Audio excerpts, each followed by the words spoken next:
Alors, comme prévu, donc aujourd'hui, 14 juillet 2020, c'est la présentation du BMW iX3 électrique, 286 chevaux et jusqu'à 460 km d'autonomie. Donc voyons ce que dit MotorOne.com. Cela fait déjà un certain temps que le concept de BMW X3 électrique avait été présenté, mais voici que le modèle arrive enfin en série, avec la présentation officielle du iX3 et toutes ses caractéristiques. Donc on va regarder les photos après. Alors, la principale différence entre les SUV thermiques et son homologue électrique est le poids. Le X3 pèse en effet 2 tonnes 185, tandis que le X3 M40D, l'un des X3 les plus lourds, pèse 2 tonnes 20. Mais si l'on considère la taille de la batterie de 400 volts, 80 kWh, une si petite augmentation de masse est quelque chose dont BMW doit être très fier. Alors, niveau mensuration, le véhicule mesure 4,73 m de long, 1,89 m de large et 1,67 m de haut. Gros bébé donc. L'empattement est identique, 2,86 m. Donc le X3 gagne 1 cm de long, 1 cm de large et 1 cm de haut. Ce qui est vraiment peanuts, hein. Franchement, ça change pas grand chose. Sur les 80 kWh qu'offre la batterie, le X3 a 74 kWh à sa disposition. Cela lui permet de parcourir 460 km en cycle WLTP. Elle peut être rechargée dans des chargeurs rapides de 150 kW, passant de 0 à 80% de charge en 34 minutes. Ouais, donc à vue d'œil, sa puissance de recharge maximum, ça sera autour de 100 kW, je pense, quoi. 100, 110 peut-être. L'X3 possède un seul moteur électrique situé dans l'essieu arrière, ce qui le rend proche des versions S-Drive du X3. Avec 286 chevaux et 400 Nm, la vitesse maximale est limitée à 180 km/h. L'X3 peut passer de 0 à 100 km/h en 6 secondes 8.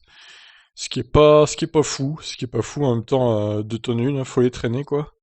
Si l'on prend en compte le fait que le X330i n'a besoin lui que de 6 secondes 4, on peut en déduire que BMW prépare probablement une version M à deux moteurs de son nouvel iX3. Alors les tarifs.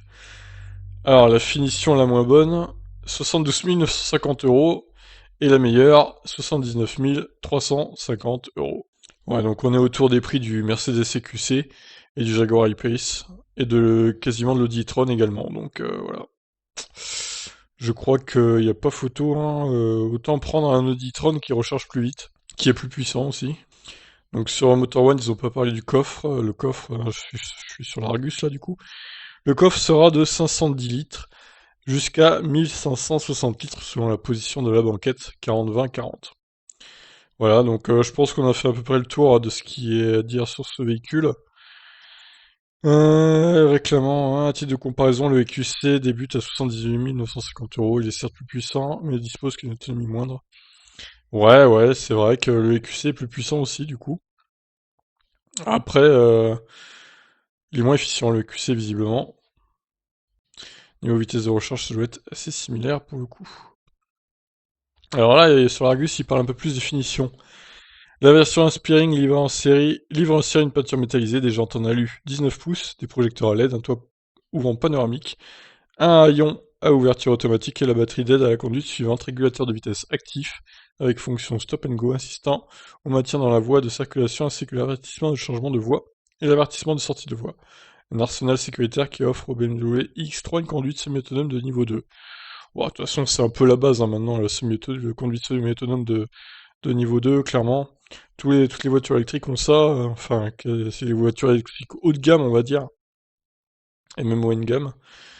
Alors, s'ajoute à bord l'instrumentation digitale BMW Live Cockpit Professional et de la partie, les protocoles de connectivité Apple CarPlay et Android Auto. La finition impressive offre en plus des roues de 20 pouces. Alors là, les 20 pouces, ça va pas être 460 km d'autonomie, hein.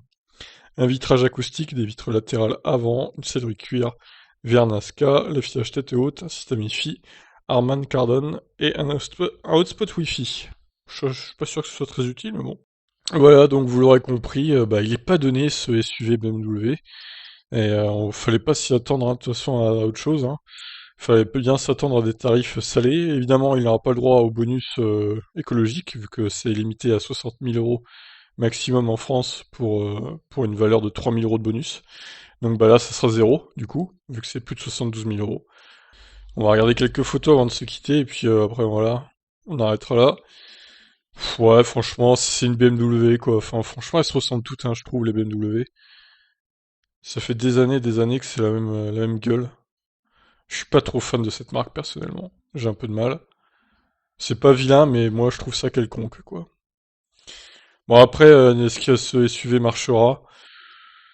Il marchera peut-être un peu mieux que le Mercedes EQC, mais à mon avis, ça sera pas plus de 100 ventes par mois, hein. Faut pas rêver. Ça sera dans les 80, je pense, en France du moins, hein, évidemment. Bon alors tout ça c'est les pièces de moteur, on s'en fout un peu, il est vrai. Donc ouais.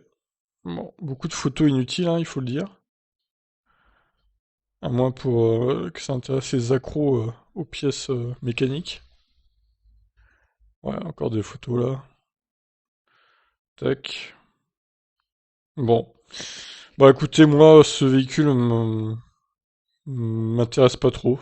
Enfin, je fais la news, mais bon, c'est bien parce qu'il faut que je la fasse, hein. Sinon, c'est pas un véhicule qui me brancherait si j'avais les moyens et si j'avais pas de voiture électrique du coup. Je prendrais plutôt une Tesla, par exemple.